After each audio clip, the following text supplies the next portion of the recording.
Good morning, good afternoon, good evening, and welcome to this World Design Talk on social impact. It is a great honor to have you all today to discover some of the most impactful social projects that designers from around the world have brought forward as part of the World Design Impact Prize program. Over the next 90 minutes, we'll hear from some of those past projects, as well as from three of the current 2021 World Design Impact Prize finalists that we have on a panel.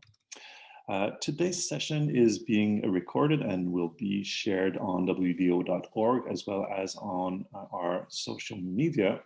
And we encourage people joining us online today to share their questions in the chat feature on Zoom. It is possible to share them throughout the sessions, and we'll have a Q&A session after the finalist presentations.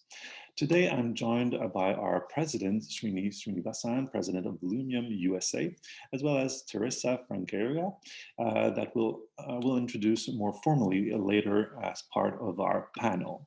But I'd like now to invite WDO President Srinivasan to share a few opening remarks and share more about the importance of this program for us at WDO. Srini.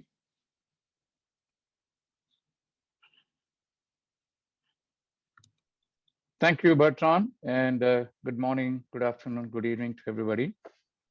As a World Design Organization, we are passionate about positioning design as an agent for positive change. We share a common vision of design's ability to improve quality of life, and we recognize that the myriad challenges of 21st century living can no longer be ignored. As the voice of industrial design across 40 countries in all regions of the world, we have an opportunity to take action on the issues that matter at a global level. As an international non-governmental organization with the UN consultative status, we hope to contribute to a solution economy and help achieve the targets set out by the UN in its 17 Sustainable Development Goals by 2030. The WDO plays a significant role in transforming design practices within industrialized countries. We play a key role in the spreading of design in emerging economies. We also play an important role in the diffusion of design culture through all sectors of industry, as well as in all levels of public government.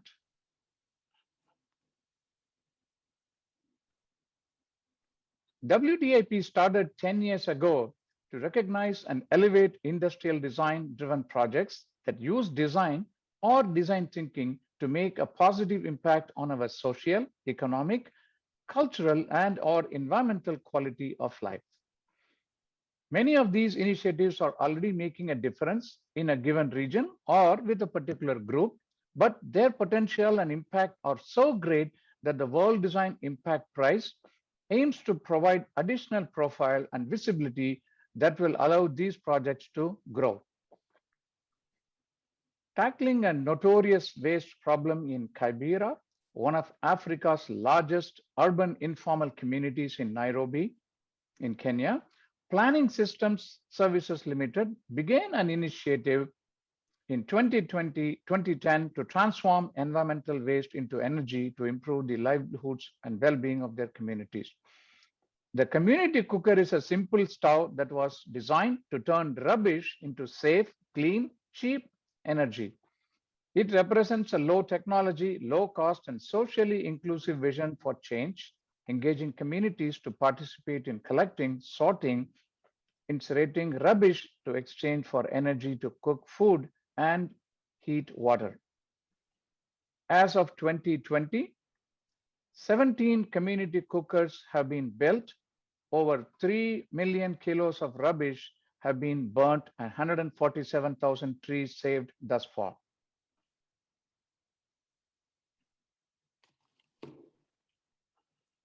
The reuse of a syringe is not something many of us think twice or worry about when walking into a hospital or a doctor's office. However, we may not know unsafe injections lead to 1.3 million deaths every year. The ABC syringe, a behavior-changing syringe led by Dr. David Swan from the University of Huddersfield in UK, empowers patients to have a voice in their care provision by being able to tell if the syringe being used in their care is new or used. Using a simple label which changes the color to red when taken out of its packaging, this innovation provides a visual indicator showing prior exposure to air and therefore non-sterile. So if there is a green light, you allow them to inject in your arm. If there is a red light, you don't do, you tell them stop. Importantly, the cost of the label doesn't dramatically increase the price of the syringe so that the transition to this syringe can widely be adopted in places where there is notorious reuse of needles. Not only is water, the next one we looked at 15 and 16, not only is the water scarcity, the lack of access, a challenge for millions of people in our planet. In the next 24 hours, children will spend over 200 million hours collecting water for their families. Recognizing design as a tool and a discipline that can target these large-scale problems is exactly what we do with the World Design Impact Prize. The Warka Tower was designed to harvest water from the atmosphere, such as rain, fog, dew, to provide an alternative water source for rural population that face the challenge of accessing drinkable water. Since the construction of the first Warka Tower pilot in Ethiopia in 2015, further activities have continued in Cameroon, Haiti, and Togo. Fast forward to the current edition, 2021, we were glad to revive this initiative and put the spotlight firmly on projects like those that were previously awarded the World Design Impact Prize. When we opened the call for projects back in February of this year, we received an unprecedented number of submissions. The review panel is a crucial component of the World Design Impact Prize, whittling down an unprecedented number of projects this year to a short list of 10. We were proud to work with individuals from not only the design backgrounds, but also education, public policy, and governance. Their perspectives and pointed questions made for a very rigorous review and resulted in the following. The 10 shortlisted projects they selected are all extremely deserving of this recognition and represent excellent work being pursued all over the world in areas of water sanitation and hygiene, homelessness, the COVID-19 pandemic, maternal health, and plastic waste. These solutions have the opportunity to make a difference and impact in many communities, and I would like to recognize each of them by name in an alphabetical order. Backpack Bed for Homelessness from Australia, COVID-19 Youth Innovation Challenge from the United States, Fabrisols from South Africa, Huoyan Laboratory from China, KR and Dux, an intrapartum postpartum monitoring system from India, Jerry from Netherlands, My Safety Pin from India, Solar Water ATM, Sanitation and Health called WASH from India, Squat Ease from India, and Trashpresso from Taiwan, Chinese Taipei. A key difference in the process is the voting on the finalists and choosing the ultimate recipient is by our membership, who represent 185 organizations from every continent and includes designers in the private sector, promotional agencies, professional organizations, design schools, and even the public sector and government administrators. Let's see how the 3 finalist projects that our membership selected. Bertrand, can you throw some light on this, please?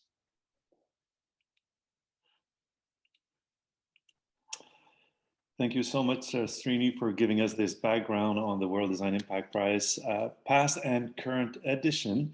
And to dig a little bit more, as you mentioned, on our 3 finalists, I'd like to introduce Teresa Francaire, our moderator for today's panel. Teresa is a designer and associate professor at the University of Aveiro, Portugal. She's the director and scientific coordinator of the Design Factory Aveiro and the International Coordinator for the DISIS Network, Design for Social Innovation and Sustainability. She is also a member of several scientific committees in national and international design conferences. She teaches across Europe and Asia and has been the local coordinator of Erasmus Plus project for social innovation, circular economy, and sustainability. She has been invited as keynote speaker in national and international conference and has organized several workshops on design thinking and methodologies. She's been supervising PhD students and master students within the topics of design for social innovation, design for sustainability, product design, and service design. I'm very pleased to be joined by her today. Teresa. Thank you, Bertrand. Hi, everyone. I would like to welcome you all to the World Design Talks. It is an honor to present the 3 finalists of the World Impact Prize and to be the moderator of the session. As a member of the review panel, I had the opportunity to witness the quality of the projects, and I want to congratulate the 3 finalists for being chosen among more than 100 applications. I also would like to congratulate the World Design Organization for the initiative and the great organization. It is thrilling to see that design community is developing work that has a positive impact on specific communities and society at large. I hope that these projects can inspire future design generations, as the planet needs urgently this kind of actions. So without further delays, I would like to present the finalists in alphabetic order of their respective project names. And our first finalist is Jerrycan, that will be presented by Oliver de Gruyter. Oliver is a Dutch award-winning design engineer with a strong focus on the prototyping process. As an industrial designer with a practical hands-on mentality, Oliver is fascinated by the process of making, how design continually evolves by experimenting, improving, and refining. Prototyping and testing are an essential part of his design process, as this validates decisions and provides new ideas that shape the project. Oliver, whenever you're ready. Yes, I am ready. Let me share my screen with you.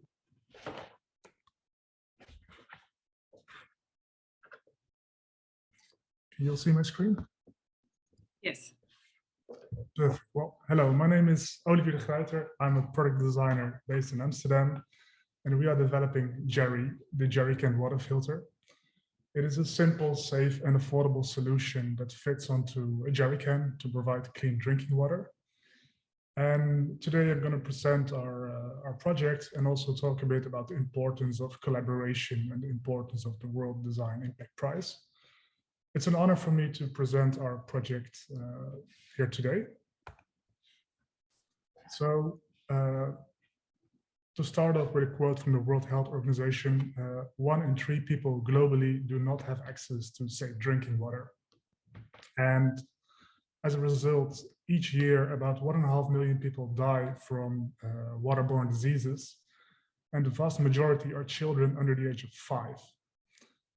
To put that in perspective, that is about 28 deaths during this 10-minute presentation. Oliver, Luckily, we're not seeing your slides advance if you're advancing them right now. You don't see my slides advancing? No, right now we see a full screen that shows the PDF. Ah, perfect, perfect. Is this working? Yes, perfect.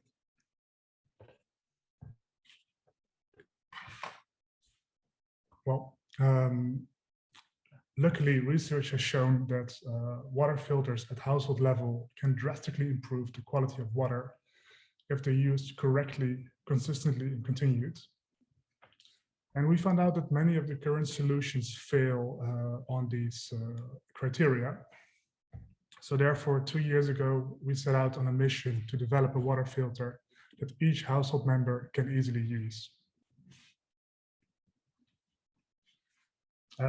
This has resulted in the design of the Jerrycan water filter. To tell some about its specifications, it is a very small volume. We don't use any bulky containers, so they're very easy to transport in large quantities. And we're making use of jerrycans that many households already possess. And by doing so, we tap into the current existing water infrastructure as an add-on. And the ease of use is really at the core of our design. So with one very simple pumping movement, you can fetch clean drinking water, and you can really operate it with just your pink finger so that every member of the household, including children, can easily fetch a glass of water. And this results into safe drinking water using micromembrane filtration that virtually removes all bacteria and parasites and turbidity from the water. And we developed a self-cleaning mechanism. So every time that the user pumps, the filters are flushed automatically. So it's result into a maintenance-free filter. And the water is filtered at point of use. So there's very little chance of recontamination because it's consumed directly afterwards. And this is essentially our manual with ease of use as core of the design. So we place the filter into a jerrycan, we screw it in place. By pumping up, the water is filtered through its membrane filter, and pumping down, you get clean drinking water from the tap. And at the same time, the filters are cleaned. An essential element in our design process is involving local communities to really understand their needs and to really understand the context. So we had field research twice in both Kenya and Ethiopia to map the journey of water and to find out about all the underlying motives to really use human-centered design as a principle. And some of the conclusions we drew was that many households use jerrycans for water transport and for water storage, but at the same time, young children couldn't get a glass by themselves because they weren't able to tilt a heavy 20-liter jerrycan. And during the second round, we returned with a number of early stage prototypes, and we found out with a pump, people were all of the households were able to install and use this water filter within only 60 seconds. And we made dozens of increasingly refined prototypes to constantly test and improve the design. And all of the findings during these field visits and all of the feedback constantly feeds into the design. I think as a designer, an iterative process is essential to develop a product or a service that's easy to use and that really fits the local community. So we're currently doing a pilot for 6 months in collaboration with Oxfam and Chesfi in Iraq and Gaza in humanitarian context. And all as to learn as much as possible, because now we can still make small iterations, and all the learnings will constantly feed into the final design, which we aim to have production ready by 2023. And providing clean drinking water really is a complex problem, and it requires a multidisciplinary approach. And really, the filter is only the first step. So I would advocate to actively collaborate with implementation partners, with knowledge institutions, with local chiefs and local governments, because that's the only way to create real impact and scale. And education is just as important in order to make it work and to create local job opportunities. So also being here today, the World Design Impact Prize is a really powerful platform to share ideas and to start a conversation on social design and on the importance of multidisciplinary collaboration to work on these pressing issues that we have.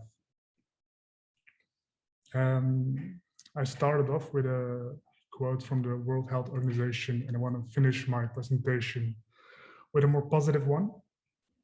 For every $1 invested in water and sanitation, there's a $4.30 return in the form of reduced healthcare costs. And what it essentially means to me, water really is a necessity of life. And once you have clean drinking water, it really acts as a snowball effect to other aspects of life, because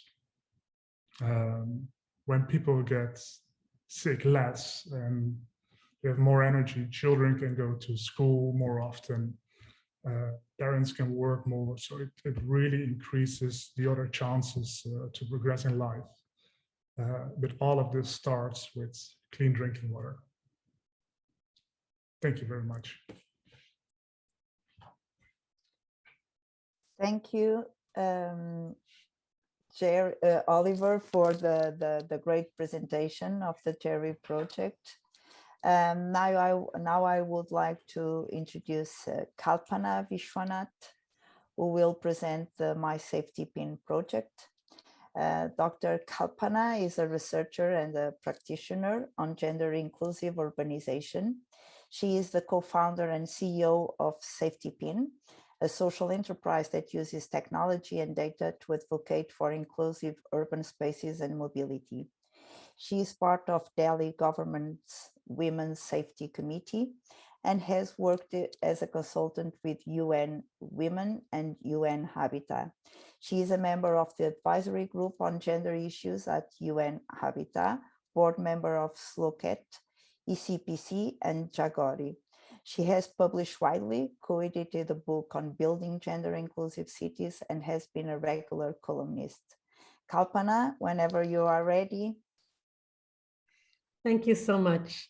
I'd like to begin by thanking the World Design Organization for selecting Safety Pin and the community. It's really a great honor for us to be part of this cohort, and I'm really delighted to share our project and the work that we've been doing. So the work that I'm talking about is what we've been doing using Safety Pin, a tool to build safer cities for women as well as for all excluded and marginalized groups in cities. So I want to begin by sharing a few statistics. Again, the WHO statistic is that 1 in 3 women globally have experienced some form of physical or sexual violence in their lifetime. But the focus of the work that we're doing is really on sexual harassment and fear in public spaces, in cities, in public transport. And a 2016 study across 16 countries in the world showed that 75% women had actually changed their transport plans because of harassment or fear. And a majority of the women globally experienced their first street harassment actually before the age of 15.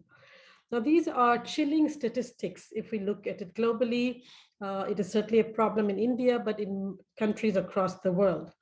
And what I'd like to sort of posit is that the perception of unsafety restricts the full rights of women to the city.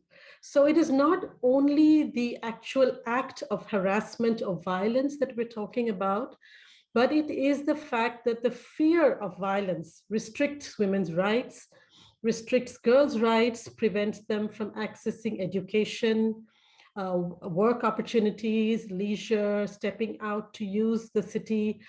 And therefore, the ramifications and the impact of this harassment and fear is actually a restriction of women's rights as citizens in a city. And therefore, it is important to find a solution which actually increases women's rights and access to the city. So my safety pin, the tool that, one of the tools that we have used is, it's a crowdsourced free app available on the App Store and Google Play. And it has several features, which I'm going to share with you.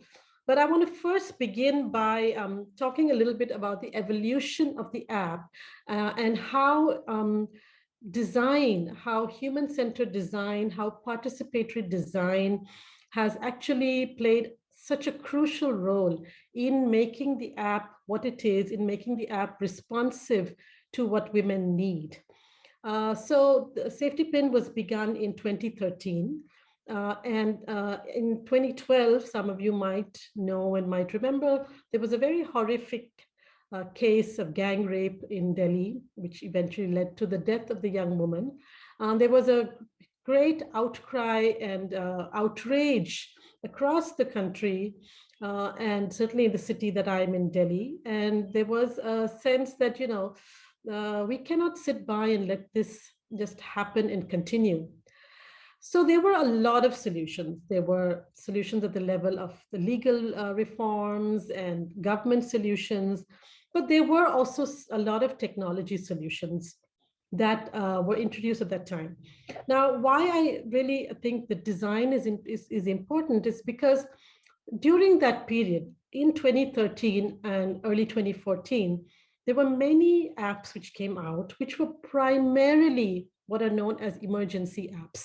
So basically the idea was, if you are in danger, press a button and you can get help. Now, my safety pin never set out to do that. Why? Because as a woman, I know that what I need is really something that helps me access the city more, rather than just the concept of an emergency button.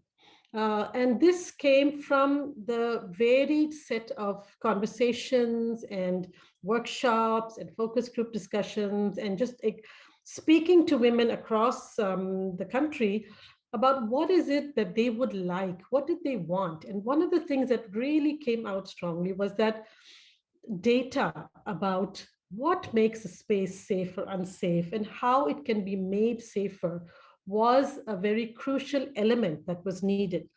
So we came up with Safety Pin, and this is the early app. This was in 2014, 2015.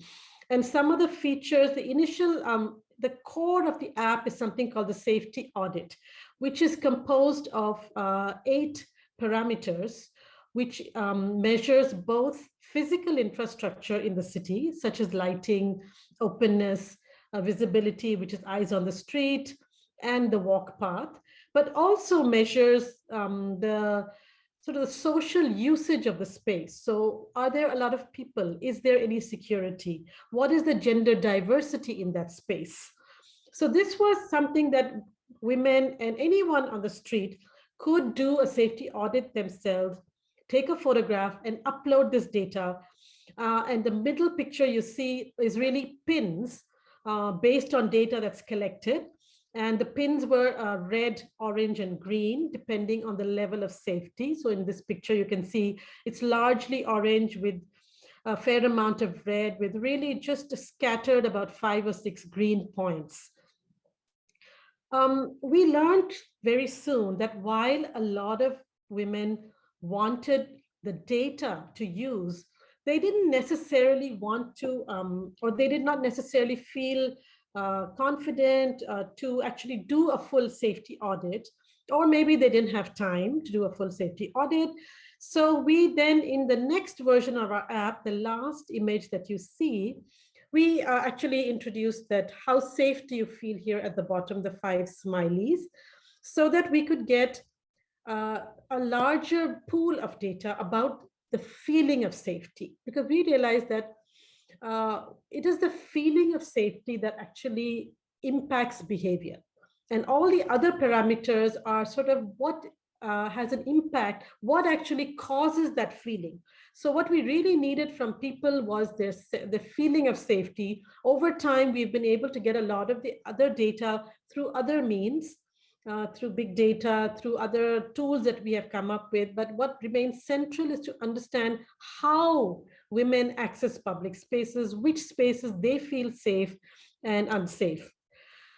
Over time, actually, we also changed the way the app was looking. We actually moved from a red color to a sort of a teal and blue, because we realized that while red was dramatic, it symbolized more danger, and the blue color was actually more soothing. And we introduced new features, which included tracking.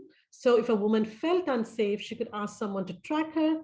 We also introduced a feature called Safest Route, whereby you could choose an origin and a destination. And like Google gives you 3 routes, we would overlay our safety score on those routes and allow the user to actually choose a safer one rather than maybe the shortest one.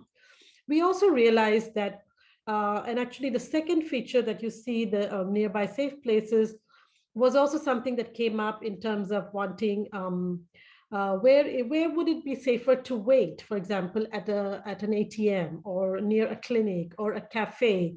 So even if a woman wanted to wait, she could wait at a place where she felt a little safer. And most recently, we've actually introduced, and during COVID, in fact, because women were actually stuck in their homes, we introduced a new feature called Find Support, which was to give in India, the other data is all over the world, but we did this in India during COVID, was to give all the key resources that a woman could access if she was facing violence or if she needed support, which could be a shelter, a women's organization, legal support, etc. We've also started using artificial intelligence to analyze images to come up with safety scores, which we then combine with the feeling that we get from from people, users on the streets. And we're trying to use this as a way to engage more people to actually quickly look at a picture and talk about what they think is. So what you can do in this is this feature is you can just take the app, take a photograph wherever you are. Our machine learning gives you a safety score, and you can just agree or disagree, and that then adds to our database. So basically, the idea has been to really and design. I'm not a designer, but we work with a lot of designers, and my co-founder Ashish Basu is actually a technology designer. And so we have realized that design and using design as a way to understand what people need has been extremely powerful in our moving forward. So we've had a lot of women use it across the world, in India as well as in other places. And I just want to share with you some of the use cases of our data in the past few years. So in Delhi, we've been doing a lot of data collection, both user-generated as well as other sort of image analysis that we do using machine learning. And we've been working with the Delhi government on this. And in 2016, when we did a study, we identified more than 7,400 dark spots being places where there was absolutely no light in the city. And that data was shared with the government. And they actually took the data seriously. They formed a committee with all the key stakeholders, and that data was used for improvement. And in fact, the Delhi government contracted us to come back and do a data collection in 2018 to measure whether there had been any change because of the data that had been generated from people across the city. And we found that the dark spots had reduced significantly. So this was actually a great success for us in terms of the data being used, also to bring about change, because right from the beginning, our idea was never just to put data out there and say, oh, this is safe and that is unsafe, but to say, this is unsafe and this is how it can be made safer. Our data has been integrated into the geospatial portal of Delhi government also. I want to share two more examples of our work. One was in South Africa, where we've been partnering with several organizations, Soul City Institute, as well as the eThekwini municipality. And there, they've used this comic strip as a way to encourage more women to download the app and give their data. So this comic strip just talks about a woman wanting to go to the park. She asks her friend to track her, and then that woman asks other people in the park to do safety audit. That data is then used for advocacy and for decision making, taken to key authorities with the hashtag "She Deserves Better." So the idea is really how we can take in our own hands the ability to give data that is useful to bring about physical and social change in our cities, to make it more accessible and wider use for women. The third project that I want to talk about really is really something we've been doing in Bogota City, which has also been very exciting, where with the participation of the biking community, the app was used to map the bike paths. Bogota is quite well known for for having a large amount of bike paths in the city, and this was then audited by the bikers, led by actually the Secretary of Women of the city of Bogota. The data was then used to actually improve not just the bike paths, but deciding where to improve lighting, where to put a bike stand, where to activate the street to make it more active at night so that more women would actually use the data. So for us, really using data, using design and the technology is an enabler for us to bring about change.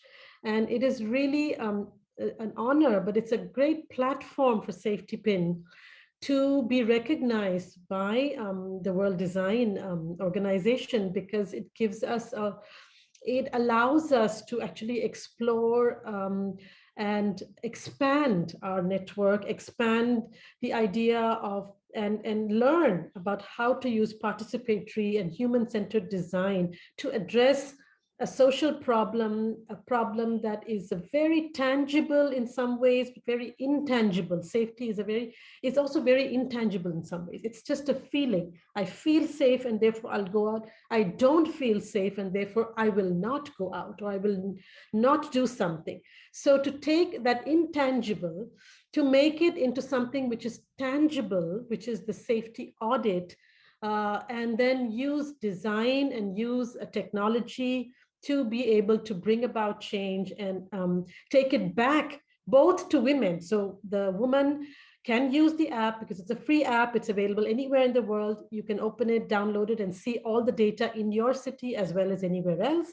But also to make sure that the data goes into the hands of urban stakeholders and make sure that it reaches them. So this was, again, a project we did in Delhi again, which was in a low-income neighborhood where young women used the Safety Pin app as well as WhatsApp as a way to map their journeys across the city. And this was an exhibition which was put up in one of the most crowded metro stations in the city for 30 days to really get people to interact with what women feel. How do young women experience the city, so that it becomes a more diverse conversation that we're having, so that women across the intersectionality are at the table when cities are being planned, designed, managed, governed, and to have more inclusive and safe, inclusive, vibrant cities where women can not just use public space to access education or employment, but really to enjoy public space. Because after all, the city is a place that we all enjoy in many ways. And I think for us, getting women's voices through different participatory and design-oriented processes has led us to actually have a much much more robust and exciting project, which continually evolves. We realize that every time we do something and make a change, add a new feature, it's only a precursor to the next change that we have done. So thank you very much for giving us a chance to be here, and I will end my presentation with that. Thank you. Thank you, Kalpana, for this inspiring project. Now I would like to introduce our third finalist, Jarvis Liu, who will present the Trash Presso project. Jarvis is responsible for upcycling material innovation, technology, and machine development at MinWiz. Through his education and career, Jarvis has focused on sustainable design, education, on sustainable design involving design buildings which meet the world's desperate need to reduce the human impact on ecological systems. As a one-time student of Arthur's, the pair quickly realized they share a deep frustration at the existing systems and established MinWiz together in 2005 to explore truly circular practice and solutions. So let's hear Jarvis now. I think you are ready. Yes, thank you for having me. I'm Jarvis. I'm the CTO of MinWiz, and we found MinWiz like 16 years ago, and our mission is zero waste and beyond, like since 16 years ago, and we want to turn our pollutions from the waste that last century into the sustainable solutions for the future. And who we are trash material engineering companies, and we specialize in circular constructions. We do like engineering, architectural construction, and upcycling smart infrastructure system, which is the trash presso I'm going to talk about. And the vision, we are the global leader in ESG construction projects. And we did this even before the terms ESG come out. So here later I'm going to introduce quickly of some just a tiny proportion of all the project we have done. And we have done corporate office using PET made ceilings, and the bricks made of recycled PS, and other projects like hotels. You can see is many possibility, and also the restaurants using wood husk from the building process. We combine those agricultural waste into bricks as an aggregate. So we even turn the cigarette into an art museum. And commercial space made of waste apparel and sneakers. And of course, the more commercial material made from the shoes and also CD disc, and some crazy like pop-up event pavilion made from PET fabric, and using zero compressive element to hold the canopy in the Milan Design Week show. And we are not just working on the interior projects. Materials after our engineering automations can become durable building outdoor material, like a project we done in Beijing, and a larger scale project done in Beijing too. And also we turn the leftover from the electronic circuit board into the building facade, like louvers.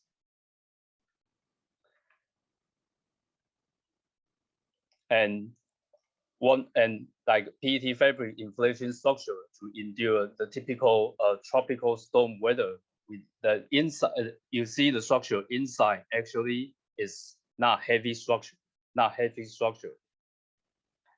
And this is our kind of our debut project, a pavilion made of millions of bottles collected in Taipei, and everything above the project can show are made from the recycled materials. And from here, we might think, how is the material come from? Actually, the material after the bottles you throw away into the trash can, it goes through a journey which we call the centralized process. In fact, the mainstream system of recycling industry we have now are still based on the centralized process. If you look into their system, we will find some issues like transportation. And during the transportation, you will, of course, you see your carbon footprint and extra layer of cost amortization, of course, like particle leaking, and to solve the growing trash, you have to build bigger and bigger recycling plant, which has environmental issues, especially in the city, and you need to plan in and where to find the land, and also the material is getting involved. Flexibility for these kinds of like heavy infrastructure to adapt to new material is also an issue. And the last one is contamination, like I said before. Like contamination, you throw away into a trash can. It's in the later you need more water and energy to clean it, to segregate. So we present our mobile decentralized recycling module, Trashpresso. It's a mobile module. It's a mobile module to make recycle, reuse locally. And throughout a very simple process, from sorting, shredding, and softening and forging, you can turn the daily waste into a product like in minutes, like different from the production method such as injection. Then everyone probably know well, requires professional technicians. And mini Trashpresso actually is a standalone, easy to operate, turns daily trash into product in one location. Like a mini Trashpresso is a consumer-facing transformation machine in the world. Then it's a mindset changer, and how consumers are seeing different way of their trash to a raw material. And we turn the waste, like we have tested many materials like water bottles, all kinds of bottles and straws, and these days we all use a lot surgical mask. Then doing into the mini Trashpresso process, it can become very easy to do. Like in this video, I quickly show how they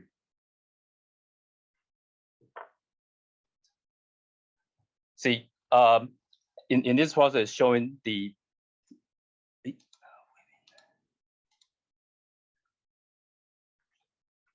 we're making tiles. In a few minutes, those tiles you already can use in your homes or in any commercial place. And mini Trashpresso is not just making product. It's also a system for education, for marketing behavior changing. It is also integrate upcycling and sustainability into everyday life. I see we turn the water bottles into like wall tiles. You can see this is the true material. And after the COVID time, we use surgical masks more than before. This is another also product. We turn the surgical mask into a handle and a hanger for hospital use.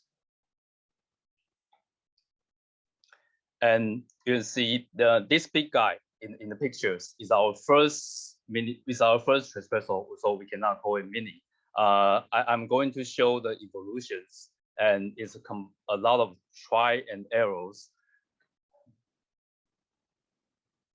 Like first generation of espresso, we park this machine into a movie star Jackie Chan's training center.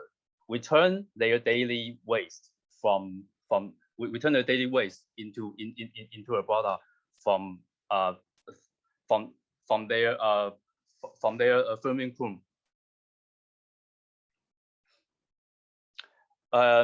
With miniature espresso, one important mission is to educate public. We found we actually, like Singapore, we went there. This city, actually, the recycling program is very well done. But in fact, people still have very limited knowledge of material, including some certain stereotypes, such as whether the recycling is toxic. So other events, like in the London Design Festival, we collect the waste from the visitors, which turn into the tiles.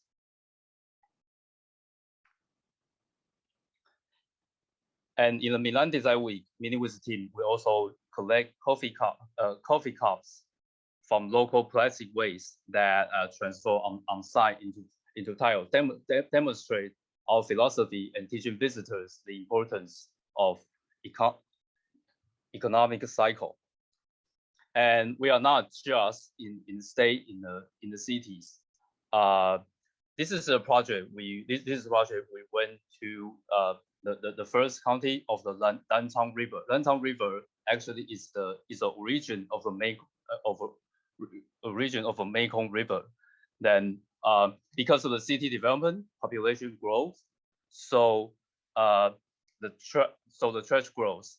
When our first time we went there, we find out actually they have a well done local warehouse to collect all the waste, but because of the issue we mentioned before, the shipping distance is too far.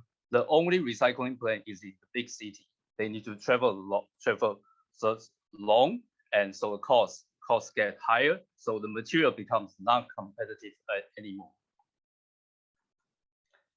And after a long journey, we collaborate with local residents, and with the residents turn modern trash left by the tourists into a scalable multi-value building materials. And these materials are used to build their schools. And on the community side, we want to improve the interactions between miniature espresso and the community. So in Sardinia, people bring their trash, like bottles and plastic bags, to turn as a trash coins. Go to our shop to exchange products made from their waste. And throughout the beach cleaning, we teach kids that what they have collected is actually resource more than trash.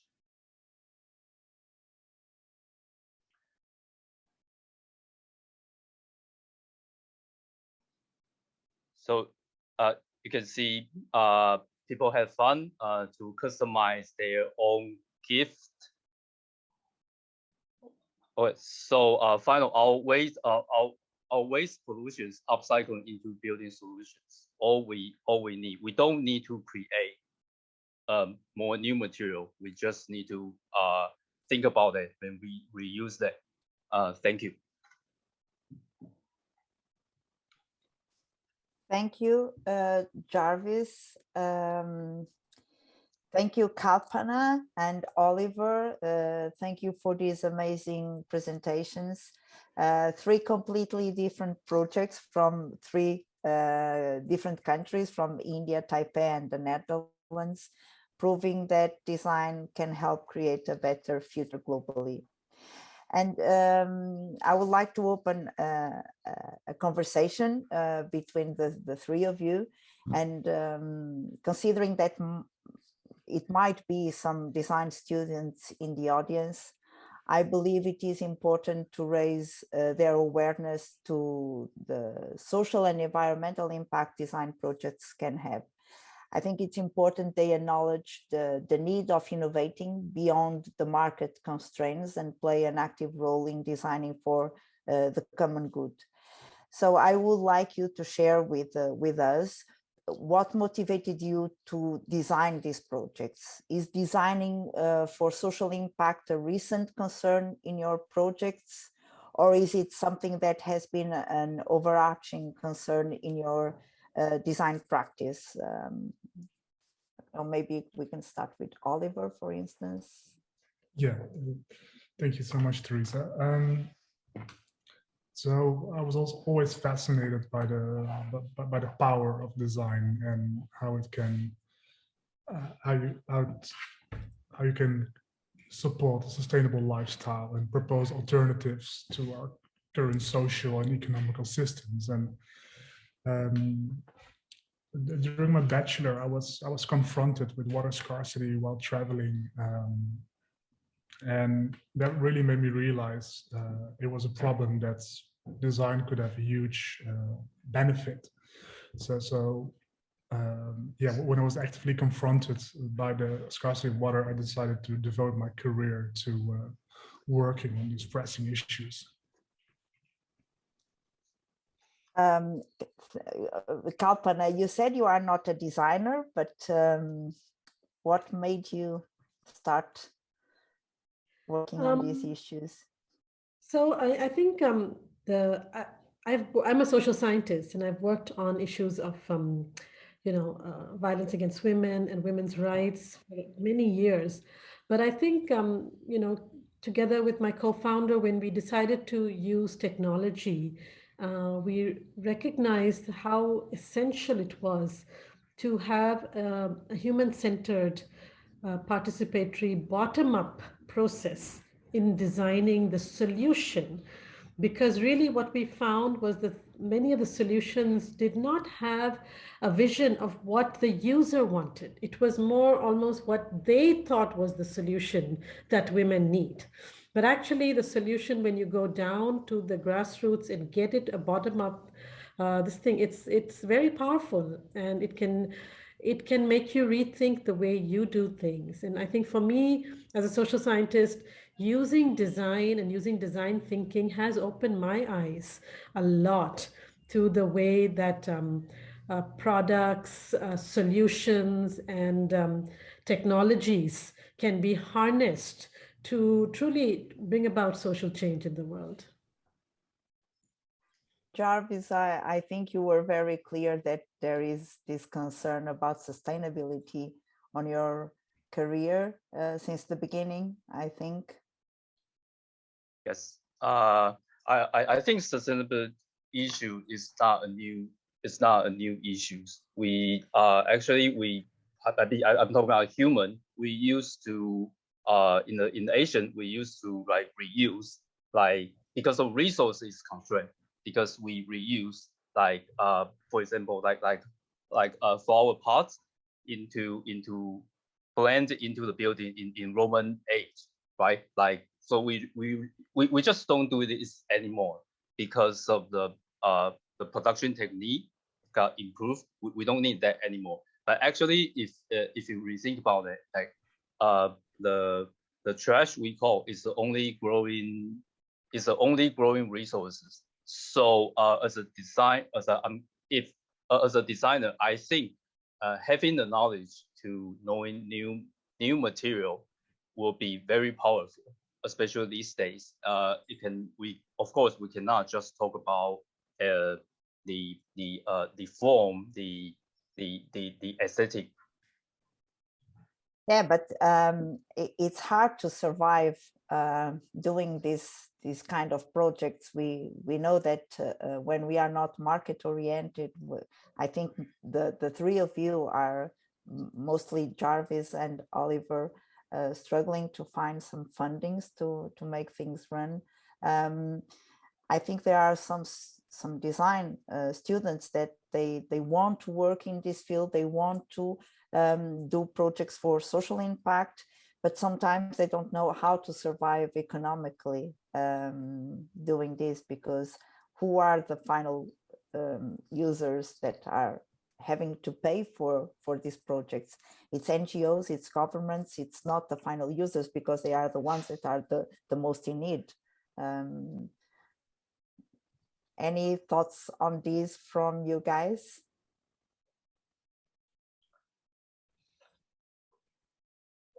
Well, I could start. I think it's a very important issue, and I think it's very important. I think we have to change the way we think about some of these issues, right? Because these are really all of the projects. I must really congratulate both Jarvis and Oliver. The projects are looking at a very sort of stark social problem, which if we do not address, it really impacts the quality of life of people. And therefore, I think, we have today a lot more of what we call social impact investment, and I think that's an important one, that we begin to look at social impact in a different way from, say, a revenue generating investment. It's not that these cannot eventually also generate some revenue, but I think there is a necessity for, I think, just for governments, but also the investment community to broaden the way they look at return of investment. It's not only the money. Today we are in a position where the planet is being threatened. We're at a place where the poverty is impacting many people, where inequality, where violence against women is 50% of the population is being impacted. So we cannot have development. I think we've recognized today in the world that the way that we're developing, unless there's a change, fundamental change, I think design can play a really important role in changing the way that we look at the return of investment. Yeah, and Oliver finished his presentation precisely with the quote, the investment sometimes is not immediately, but it has a different impact. Absolutely, and I think that should be recognized more, because perhaps there's not a direct return on investment, but if you improve someone's quality of life, it's harder to measure than money perhaps, but it's I believe it's really for us the only way forward to not only think about revenues, but yeah, to think about social change and the true benefits for society. Jarvis, do you want to add something on this? Yes, I think in the design in the narrow definition of design is very like very small proportion of the whole process. Actually, the whole process is any entrepreneur like will know is all things considered. Like you have to know who are you addressed to, and who is your. I'm not talking about just financial resource. Who sponsor your in knowledge wise, technology wise, and financial wise sponsor you what you are doing. And this is actually especially these days is will be quite a long curve compared to the past years, because too many things to be learned to get ready. I would like to ask each of you a question before we go to the public questions.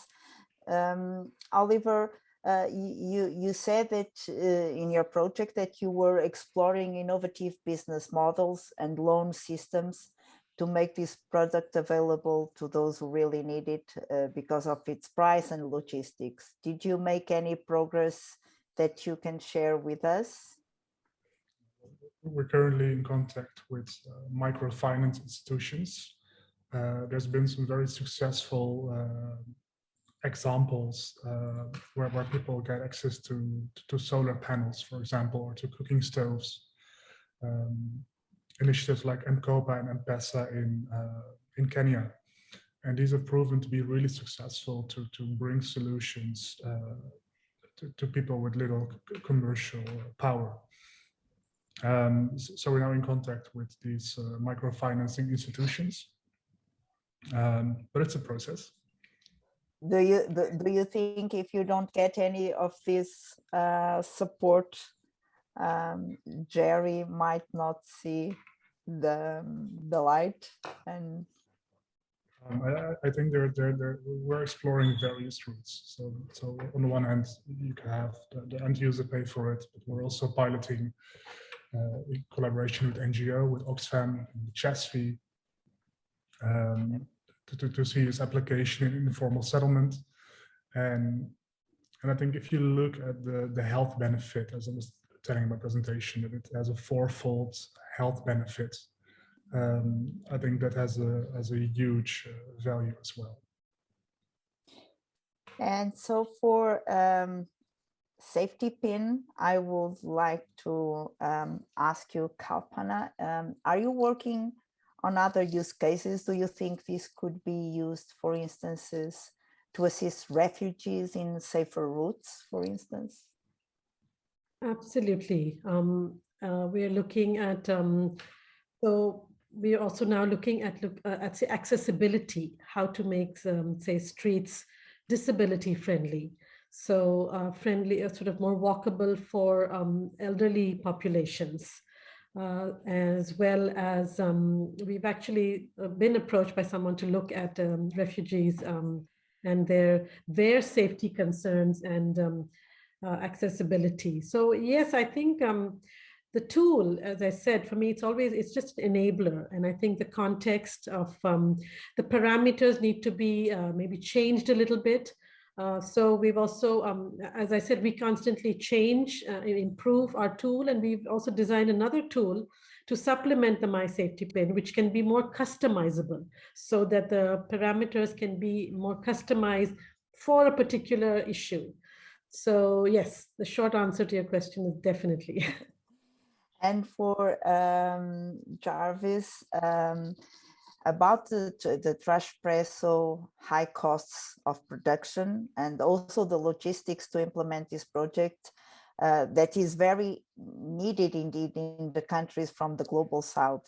How do you foresee, for instance, the transport to those places if they are not produced in those places? How do you foresee to transport, because it's a huge machinery? Do you have any plans? Oh, right.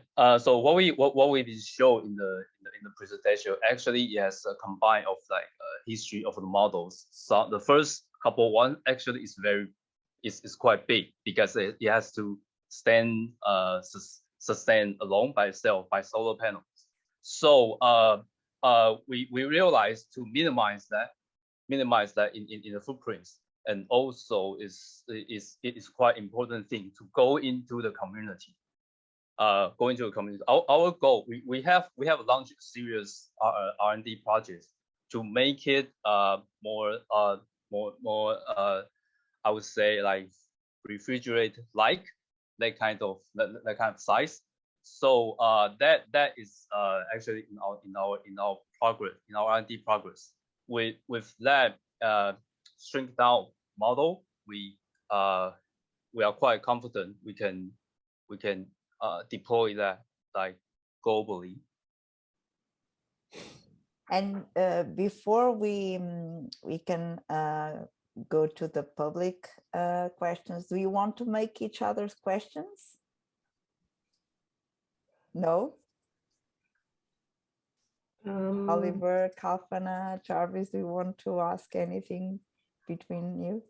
Yeah, I was wanting to ask Jarvis. I think it's fascinating, some of the products that you have come up with, use like the tiles and the bowls and reusing the surgical mask.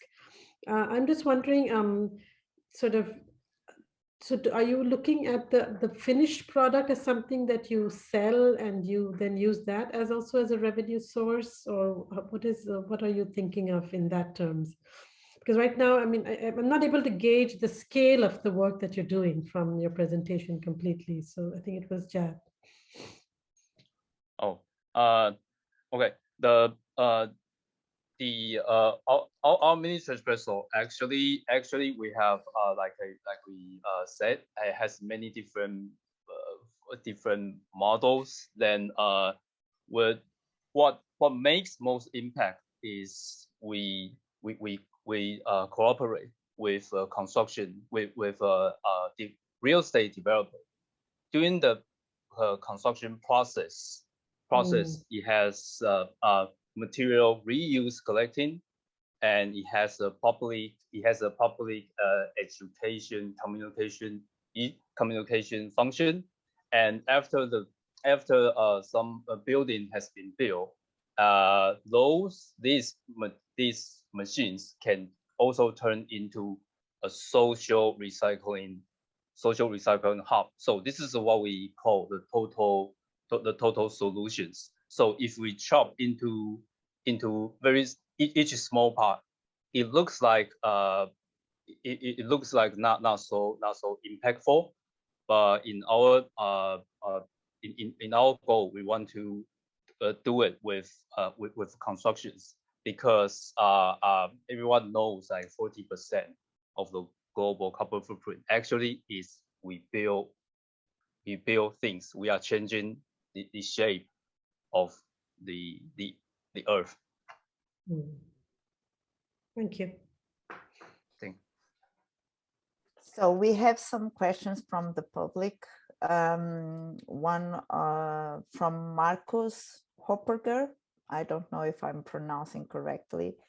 He said, "Hi, I was wondering whether intellectual property protection use management is a consideration for any of those projects, and if yes, what they are." Maybe I can start, because it's actually a very interesting topic. Because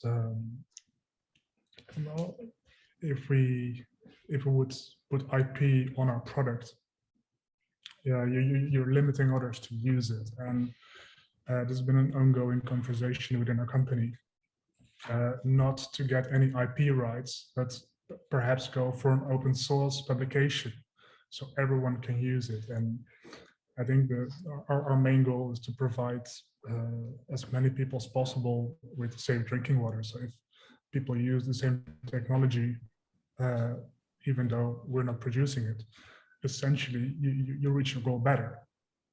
So yeah, it's a very interesting topic, IP, especially within the field of social design, and whether you should keep it for yourself or whether you should give it to the world. Jarvis, Kalpana, on this topic? It is a difficult issue. When you're looking at social impact, you do want to share the knowledge, but you also have to survive. And the early question that you asked about making it sustainable. So in terms of safety pin, actually, we haven't taken out any patent or any intellectual property on it, and especially all our machine learning algorithms, we've actually put it out open on GitHub. Having said that, I think it is it's difficult, because we're also a small organization. We're trying to survive, and so we do need to work with say governments and say UN and other people to generate that. So I don't have a sort of a complete answer. I think it's really from project to project. But I think, again, like the investment community, I agree with Oliver that we need to change the way we think about some of this, and maybe design can actually impact that change.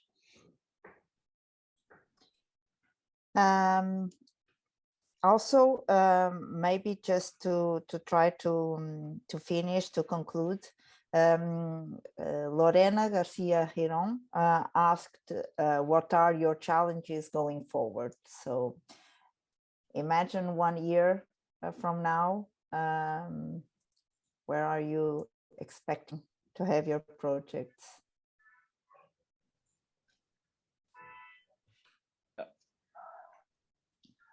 Okay, to answer these questions, I think I can combine with the IP issue.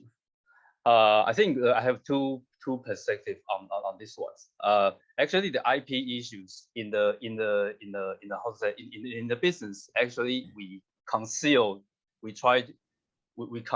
this property right among our clients, our vendors. Is a war. But if you think about in other ways, like design and engineering company like us, if we can develop, if we create some IP, some patterns, which is really it was really useful.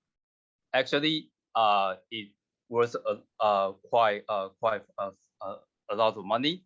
And what I said is I am not means that it can make a lot of money. And because we believe to solve the issues, especially in the circular economy, to make the economic sense is the only way to turn the circular economy wheel. People really need it, and it has someone need to get the profit on it. It has a business to do with, then the big wheel can turn. And this is also, I think, it's a challenge. It's a challenge for everyone of us, especially in the industries. It's a too early. It's a two. I would say it's a two-blade sword to getting into the economic wheel. So I think we are all curious to know who is the winner. So I thank you very much for your presentations, for your inspiring projects. I will now go back to Bertrand. Thank you so much, Teresa. This was a very interesting panel. It's always great to hear the stories behind the scene of such projects. And those 3 out of the 10 finalists that were selected by our review panel are a perfect example of how design can bring such a contribution to social, environmental, cultural, and economic issues that we're facing. And with our current issues, we know we need to scale and to have so much more of these projects. And the World Design Impact Prize for us is a way to sensitize the community, both the design community on what type of projects they can be working on and the type of change that they can bring, but also our different stakeholders to have them understand how designers can help them achieve their mission and their objective towards a more sustainable world. Now, just to keep a little bit of suspense just before moving on to the nomination of this year's recipient of the World Design Impact Prize, a quick word on the trophy itself. We've had the chance in the past to work with designers coming from Finland, Taiwan, South Africa, and we were really glad in this cycle to be able to launch our first trophy competition to be able to get from our community. We called upon our educational members for their students to be able to participate in this trophy competition.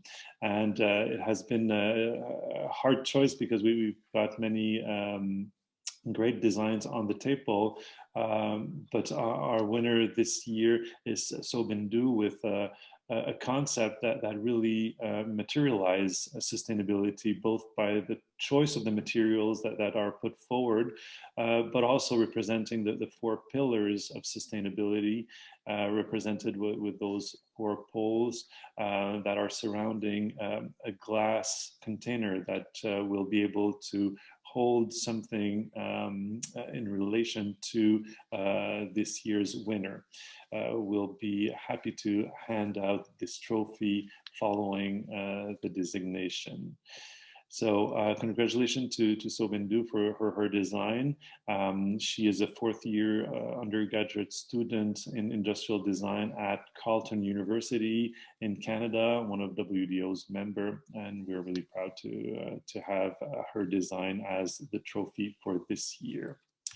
So now, without further ado, to stop the suspense, let's welcome back our WDO president for the honor of announcing our 2021 recipient, Srini. Thank you, Bertrand. And oh my God, I've been totally immersed with the 3 selected projects, and their presentations were amazing. And that also brings us to the toughest, decision. So fortunately, on this occasion, I'm not the one who's made the decision. So as we said earlier in our presentations, so this award actually is decided by our membership based on the recommendations of our expert panel who shortlisted these 3. So as it happens, I just received an envelope last night, and I'm just going to do the honors. So before we do that, so please remember that all of you deserve much more attention and much more work in the world of sustainability. And the fact that you have come this far and also creating more awareness to the world is commendable, and I congratulate all of you on that. So now to the most important weighted moment. So let's see what happens here. All right, so I'm going to keep the suspense still to myself. And since I didn't know until last night,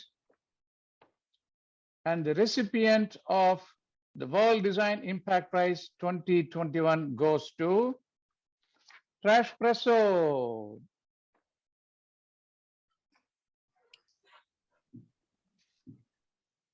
Congratulations on being the recipient of the World Design Impact Prize 2021, Jarvis. So certainly, we will let you know how to collect this prize. So now we will over to you for your comments. Well, okay. First of all, it's been an honor. Thanks, President. Thanks, WDO, and also thanks for Kalpana and Oliver. They're beautiful and very inspiring story behind their work. And I just want to say then we have actually me personally, we are the I was the contractor to build the Taipei pavilion, which they are running for 2016 World Design Capital. So from that moment, I noticed that purple circle. Because of course, back to the day, I didn't know what's that for.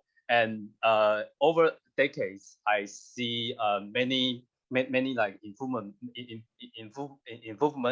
and many initiatives by WDO. I can see it's very impactful for the design industry. So I want to use this chance. Then we should call for an actions for the social. We should we should do this together. We should do this together to empower the design to impact the world. Thanks everyone.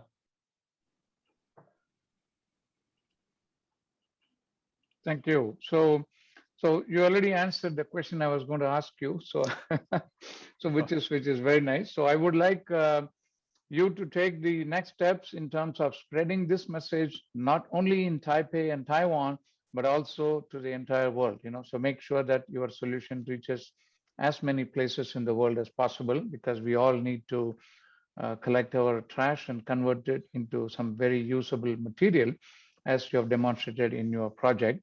And also to the other two shortlisted. So I would like you to also not leave the job as it is, but continue to work towards making this. As I have said in the earlier talk, World Design Organization goal is to make sure that we encourage such impactful, socially impactful and compelling solutions to bring about sustainability to a different level. And you've already done that, so please continue to do that. So back to Bertrand.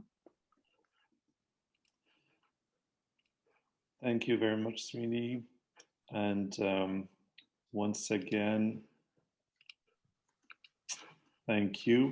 And thank you so much for all those contributions. Congratulations once again to Jarvis and the Trashpresso team for their project, but to all of our 10 shortlisted and 3 finalists here today. This is an inspiration for the design community, and those are stories that we want to bring to the world on how design can contribute to a more sustainable and a better world. So thank you once again. You can read more about those projects and many others on wdo.org. Follow us on our different channels. Thank you everyone for joining us today. Teresa, for your facilitation today, that was great. Srini, thank you so much for taking us through the journey of the World Design Impact Prize. To all the team based in Montreal, and to all the community making our world better. Thank you all.